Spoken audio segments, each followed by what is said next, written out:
నిన్న రాత్రి విజయవాడలో జరిగిన నారా రోహిత్ రాజా చేవేస్తే ఆడియో ఫంక్షన్లో విశిష్ట అతిథిగా పాల్గొన్న ఆంధ్రప్రదేశ్ ముఖ్యమంత్రి చంద్రబాబు నాయుడు బాలకృష్ణ సినిమాపై ఆసక్తికర వ్యాఖ్యలు చేసి అందరికీ షాక్ ఇచ్చారు. ప్రస్తుతం రిలీజ్ అవుతున్న సినిమాలను చూసి ప్రేక్షకులు షాక్ అయ్యి నిద్రలేని రాత్రులు గడుపుతున్నారని కామెంట్ చేశారు. అందువల్ల నిర్మాతలు ఇటువంటి సినిమాలు తీయడం మానుకుని ప్రేక్షకులకు జబ్బు చేసే సినిమాలను కాకుండా ప్రేక్షకులు ఆనందపడే సినిమాలను తీయాలని పిలుపునిచ్చారు. అంతేకాదు, నిర్మాతలు తాము తీసే సినిమాల ద్వారా వ్యవస్థలో జీవించే ప్రజలకు తప్పుడు సంకేతాలు పంపకుండా నైతిక విలువలు పెంపొందించే సినిమాలను తీయాలని పిలుపునిచ్చారు చంద్రబాబు.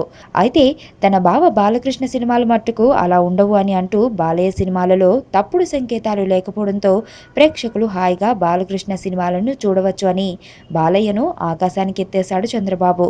కానీ ఈరోజు విడుదలవుతున్న కొంతమంది హీరోల సినిమాలు చూడడానికే భయమేస్తోందని చెబుతూ చంద్రబాబు కామెంట్స్ చేయడంతో ఆడియో ఫంక్షన్కు వచ్చిన చాలా మంది ఆశ్చర్యపోయినట్లు టాక్.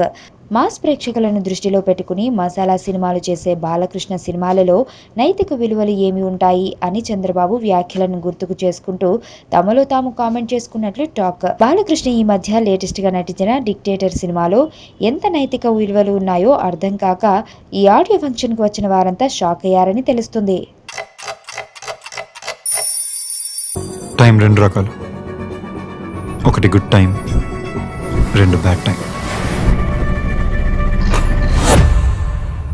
అమ్ము నా ప్రాణం. నేను 5th చదివేటప్పుడు తను 3rd క్లాస్లో జాయిన్ అయింది. తను చిన్నప్పుడు చూసినప్పుడు ఎప్పుడూ అనుకోలేదు తను పెద్దయ్యాక ఇంత అందంగా తయారవుతుంది.